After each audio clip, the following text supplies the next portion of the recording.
Simago ou incorporé dans la liste Simago.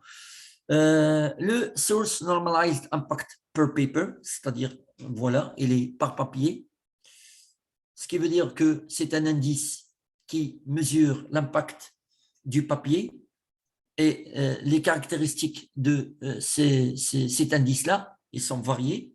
Nous allons voir dans la démonstration une petite partie là des calculs et des formules de ces indices, y compris le H-index qui est calculé sur un espace de 2 à 3 ans suivant une formule bien spécifique. Là, je vous donne un exemple sur le site score metrics d'Elsevier et on voit qu'il est sur plus de 10 ans de mesure avec 30 open access titles, c'est-à-dire revues. Et là, on voit le graphe depuis 2011 jusqu'à 2020 parce que ce sont des statistiques de 2020 et on voit que parmi l'ensemble des publications, et nous savons tous que la base de données Scopus contient des milliers, voire des millions de publications, il y a 4369 titres qui cartonnent, qui sont au hit parade des publications, si on peut dire aussi ça, parce que cette notion de hit parade, elle a été aussi introduite à la recherche scientifique pour primer et pour gratifier les articles et les publications qui restent au top, bien sûr, du classement du site score. On voit ici les top newcomers, ici Chronic Stress, avec un site score en 2020 de 10.4 et International Journal of Strategic Health, ou bien, c'est pas Gender Studies, avec 5.8 comme indice de site score. Bien sûr, il y a plus de 13 000 titres qui n'ont pas de site score, bien sûr, qui n'ont pas d'impact factor, c'est-à-dire des journaux qui n'ont pas d'impact factor. Et là, on voit que la mesure s'étend aussi à ces journaux-là. Comment on mesure les journaux qui ont un impact facteur qui est élevé? Il y a d'autres qui n'ont pas d'impact facteur. Là, on a plus de 25 990 titres actifs, c'est-à-dire qu'il est consultable toujours, sur 330 disciplines, linguistique, sociologie, sciences politiques, cultural studies et autres, avec plus de 27 titres qui est cité dans 100% des documents. Et on voit qu'il y a 4539 top, c'est-à-dire 10% des titres dans les disciplines de sciences de santé, sciences de vie, sciences physiques et les sciences sociales. On voit déjà les sciences sociales qui cartonnent aussi. Avant qu'on arrive à la section, bien sûr, questions et réponses, et là, il y a une partie dans la section à laquelle je vais répondre à certaines de vos questions et réponses, et Madame Touria Slimani, qu'on aura le plaisir d'accueillir parmi nous dans ce webinaire pour répondre à l'accès à distance aux bases de données Elsevier et d'autres services qu'offre la CNRST. Mais avant de passer à cette section de questions-réponses, permettez-moi qu'on passe à une petite démonstration pour voir ces indices sur des articles, sur des revues. Et là, je pars à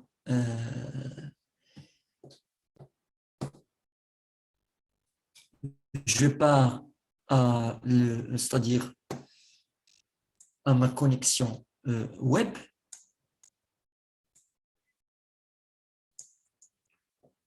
Voilà.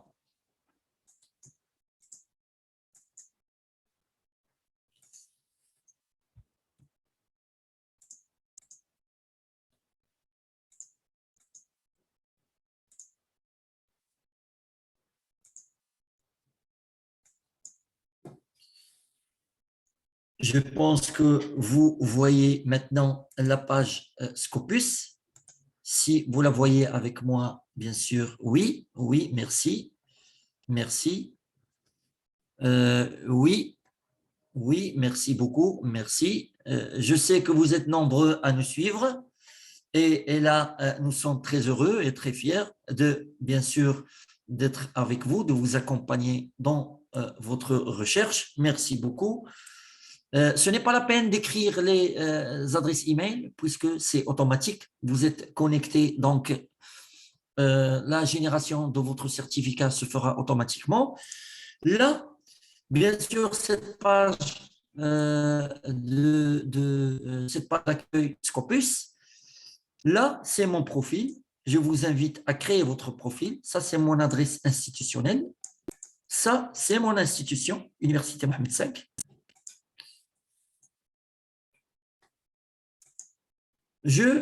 J'entre un mot-clé, par exemple, euh, je dirais cardiologie. Euh, Ça, c'est subject error. Excusez-moi. Je reviens à la recherche. Et voilà.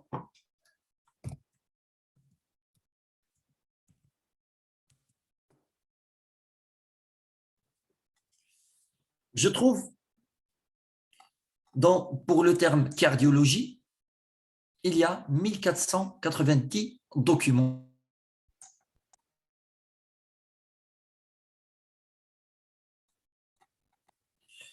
Ça, c'est le titre du document, l'auteur, l'année de publication, la source et la citation. Je peux classer ici par ordre de citation. Voilà.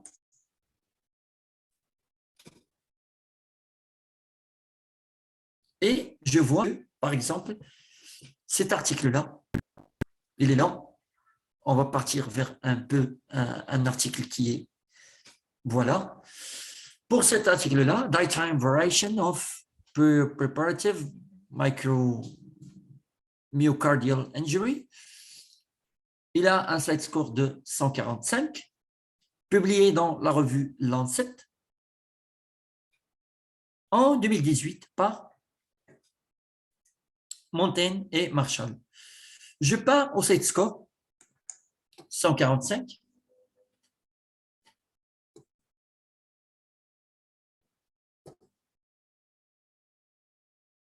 Voilà.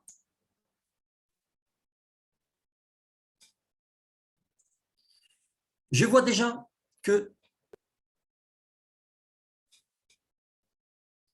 c'est un article,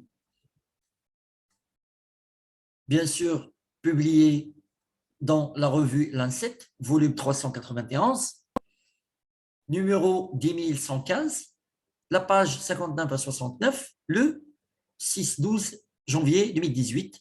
Voici les auteurs. On peut écrire à l'auteur ou voir sa biographie. Là, on voit ici les métriques par rapport à cet article-là pour apprécier, bien sûr, sa puissance académique. Le scopus métrique, c'est 145 fois percentile cité dans Scopus. Ici, c'est la mesure de l'impact des citations. Qu'est-ce que c'est ce field weighted citation impact? Voilà la définition du métrique. C'est l'année de publication, le type de document et la discipline associée. C'est un ratio de citation par rapport à des documents similaires sur une fenêtre de 3 ans pour toute discipline.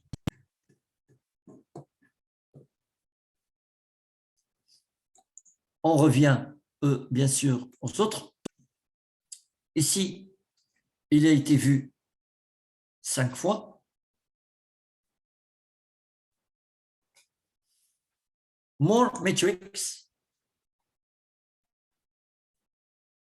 Voici, il a été cité 145 fois. Et là, en 2018, 32, 25, 2020, 24, 51. Et là, en 2022, c'est 13 fois. Ici, c'est toutes les citations.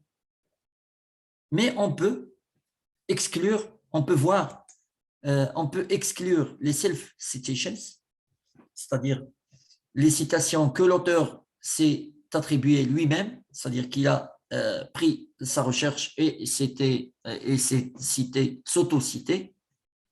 Il n'y a pas grand changement, il n'a pas procédé à son auto-citation.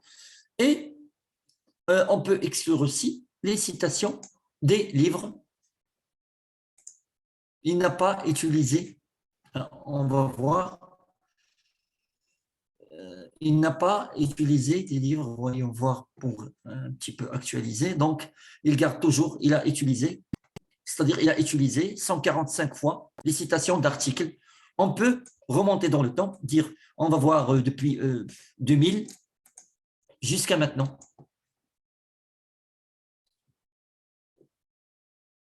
Il nous demande d'avoir une période très courte, c'est la période sur 6 ans par exemple, 16 ans, il excède les 15 ans, on va voir jusqu'à 2010. Voilà, sur 2010, depuis 2000 jusqu'à 2010, il n'y a pas de citation parce que tout simplement, l'article a été créé en 2018. On revient à d'autres métriques.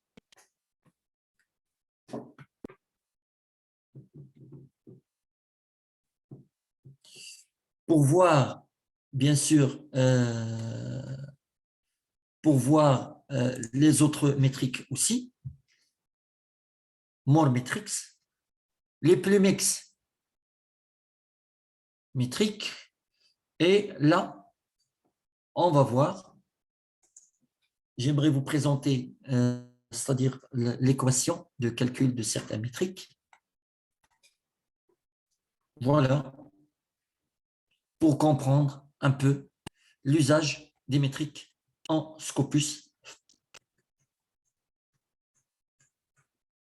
C'est entre print, l'usage, les captures, c'est-à-dire les codes, les favoris, les readers, les mentions, social media, c'est-à-dire le partage de ces articles-là à travers les médias, les réseaux sociaux et les citations pour composer un peu ces métriques Plumex, comme nous avons expliqué tout à l'heure, d'élargir le champ de citation et le champ de, bien sûr, de mesure.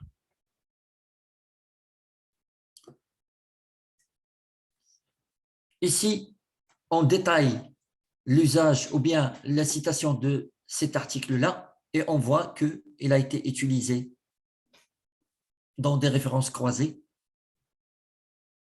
dans la base de données UNESCO, en usage, en capture. Il a été partagé et liké en social media, c'est-à-dire aux réseaux sociaux, 383 fois, et en Twitter, 482 fois, avec des mentions sur blog indépendant, 5, et dans les sites de news, 18 fois. Je vous encourage bien sûr à vous connecter et exploiter et bien sûr prendre en considération les métriques qui sont très très importants pour votre recherche scientifique et académique. Et là, bien sûr, nous arrivons à la section questions et réponses.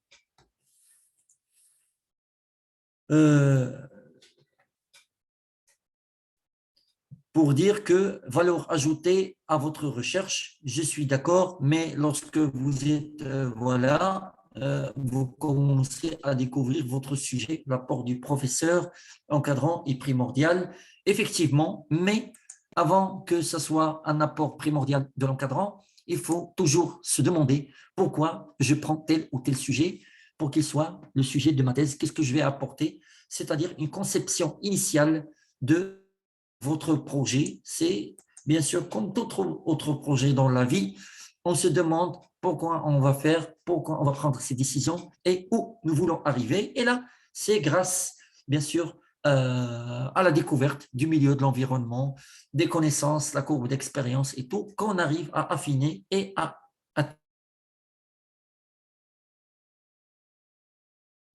notre objectif. Et là, en géométrie, il suffit de se connecter à Sciences Directes, à Scopus, et bien sûr, apprécier, parce qu'on ne va pas réinventer les métriques, la scientométrie.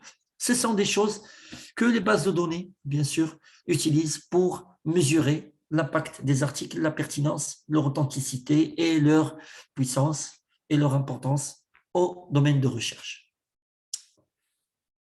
Les méthodes de scientométrie dépendent du domaine étudié ou bien ses standards.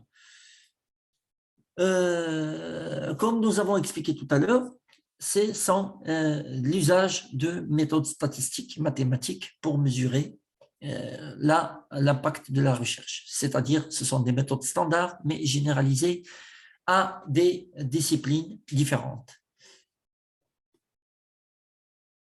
Publiées dans des journaux qui figurent dans Simago. Merci pour l'information. Oui, bien sûr, vous pouvez toujours visiter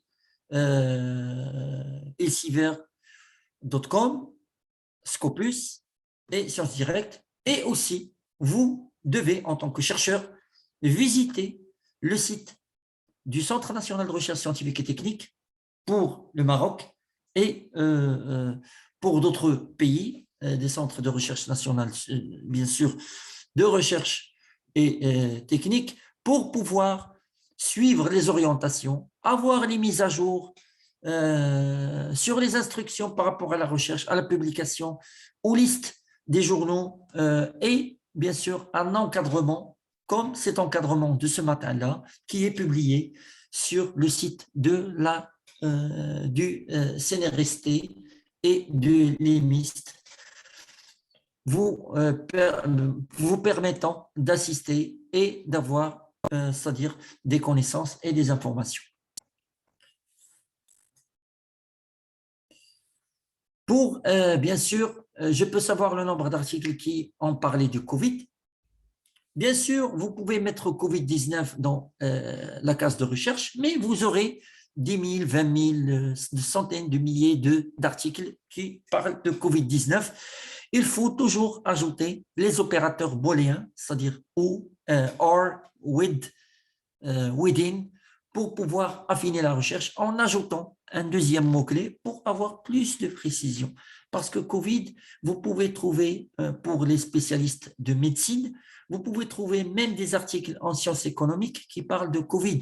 Et là, vous allez vous retrouver avec un océan, comme j'avais évoqué tout à l'heure, d'articles dans lequel vous allez vous noyer et vous ne trouverez pas de l'information pertinente. Il faut affiner avec d'autres mots-clés que vous ajoutez à travers des opérateurs.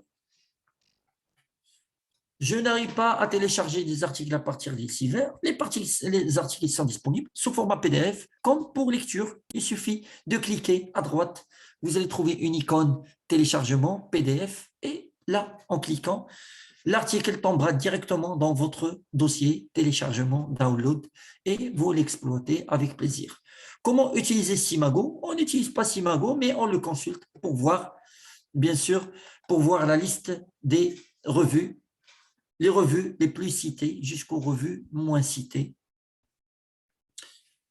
Ces métriques sont utilisées par le jury de la soutenance pour évaluer. Pour certains, ils les utilisent, pour d'autres pas. Ça dépend selon l'encadrant. C'est l'encadrant qui évalue et c'est la commission de lecture aussi qui évalue. Mais il faut toujours mettre en tête qu'à côté de ce souci de la lecture du jury, se mettre dans la tête qu'il faut éviter le plagiat, qui est un autre sujet qu'on discutera après dans une autre formation. À partir de quel score on pourra juger l'article comme une référence? Bon, si vous arrivez à avoir au moins une citation, c'est déjà pas mal, parce que le monde de la recherche scientifique, c'est un monde qui est très, très vaste. C'est un univers et pas une, c'est-à-dire, voilà. Pour la compatibilité, impact factor de Q1 à Q4. Et voilà comment télécharger gratuitement certains articles. Il faut tout simplement y cliquer dessus. Je pense que j'arrive au temps qui m'est accordé. Je serais heureux d'accueillir Madame Slimani Touria du Centre national de recherche scientifique et technique pour pouvoir ajouter des éclaircissements qu'elles vont nécessaires, bien sûr, à nos chers chercheurs connectés dans cette formation. Madame Touria Slimani, bonjour. Bonjour, c'est Aïcha. Bonjour, c'est Merci Karim. Bonjour tout le beaucoup monde. pour votre accueil et pour la collaboration. Et je vous cède la parole, madame, pour répondre aux questions. Merci à vous, merci pour votre présentation, merci à nos participants. Donc, j'ai vu une question ici qui parle de l'accès aux articles. Je voudrais juste préciser que sur la base de données Sciences Directes, nous avons l'accès à toute la Freedom Collection. C'est une collection qui est constituée de plus de 2300 revues approximativement, dont plus de 1800 sont toujours actives. Si vous n'avez pas accès à quelques articles, donc en vérifiant que vous avez déjà accès, vous accédez à partir de l'université ou là, à partir de l'accès à distance, vous êtes un utilisateur authentifié, vous avez la connexion, donc il reste la probabilité que l'article que vous voulez télécharger ne fait pas partie de la collection ou là du bouquet acquis. C'est la seule explication pour ne pas pouvoir télécharger des articles. Nous avons quelques collections l'accès telles que Cell Press, Matalan, ou des collections comme ça, des revues auxquelles nous n'avons pas accès.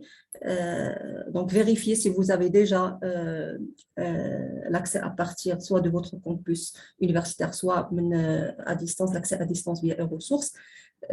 Si cette condition est vérifiée et vous n'avez pas toujours accès, ça veut dire bien l'article que vous essayez de télécharger n'est pas acquis, n'a pas un abonnement lié. Donc, c'est ça. J'ai voyé beaucoup de questions sur les attestations.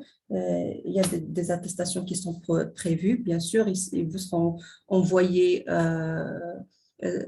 après la formation, bien sûr, par l'équipe Elsevier. Madame Slimani, permettez-moi, excusez-moi pour l'interruption. Je pense que vous avez fourni un grand effort en collaboration avec les présidences des universités du Maroc à ce que vous avez progressé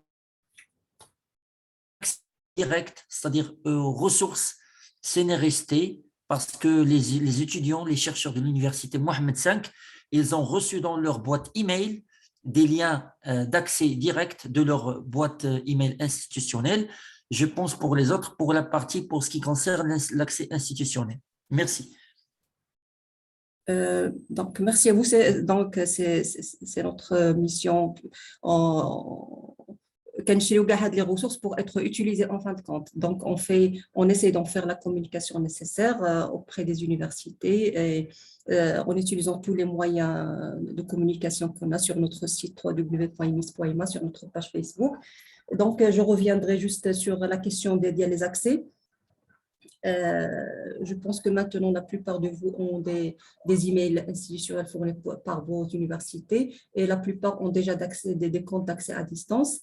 Donc, c'est l'alternative qui remplace l'accès aux ressources à partir de vos universités. Donc, tous les doctorants, les chercheurs affiliés aux universités, ils peuvent accéder aux ressources, comme j'ai dit, soit à partir de leur campus universitaire, soit à distance en utilisant la solution d'accès à distance ressources.imis.ma à condition d'avoir un compte.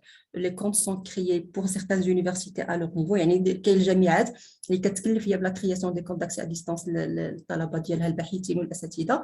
كاين جامعات اللي باقي ما كيديروش هذه العمليه دونك كيصيفطوا لنا une liste نتاع les doctorants les chercheurs ديالهم avec l'email institutionnel يعني l'email que l'université كتصيفطوا اللي كتعطيها لكم هذاك l'email on se base sur lui pour vous créer le compte d'accès à distance donc je pense بان la solution elle est largement utilisée j'espère qu'elle vous aide à accéder à l'IST ou à toutes les ressources auxquelles vous avez accès autre que les sources de d'Elsevier. Je vous remercie. Merci beaucoup, Madame Touria Slimani. Vous êtes bien responsable de l'IMIST? Je suis responsable du service mutualisation des ressources électroniques. Merci beaucoup, Madame Touria Slimani. Et là, bien sûr, je vous invite encore une autre fois à consulter le site cnrst.ma, imist.ma pour de futures informations, surtout pour le programme de formation Elsevier, les webinaires, c'est-à-dire un programme qui a été publié. Je vous invite aussi à visiter le site web elsevier.com et plus particulièrement scopus.com et Sciences Directes, c'est-à-dire sciencesdirectattachées.com pour plus d'informations et pour plus de consultations, de téléchargement et de lecture. Je n'oublie pas de remercier Mariam Bardadi, Madame Touria Slimani et l'équipe EMIST, équipe CNRST, et toujours à une meilleure collaboration, à vous présenter toujours des webinaires très riches et très pertinents pour la recherche scientifique au Maroc. Et parfois, on trouve même des chercheurs et des étudiants d'autres pays, que ce soit de l'Afrique du Nord ou d'Europe et de l'Afrique subsaharienne, auxquels je passe un salut et je les invite aussi à suivre nos prochains webinaires. Nous arrivons à la fin de ce webinaire, bien sûr, comme on dit, Masrina Shbiko, et nous frappons en rendez-vous, bien sûr, avec les autres formations que nous allons programmer incessamment. Visitez les pages CNRST et EMIST, Scopus et Sciences Directes, et à la prochaine fois, Inch'Allah. Passez une bonne journée et merci pour votre patience et votre intérêt.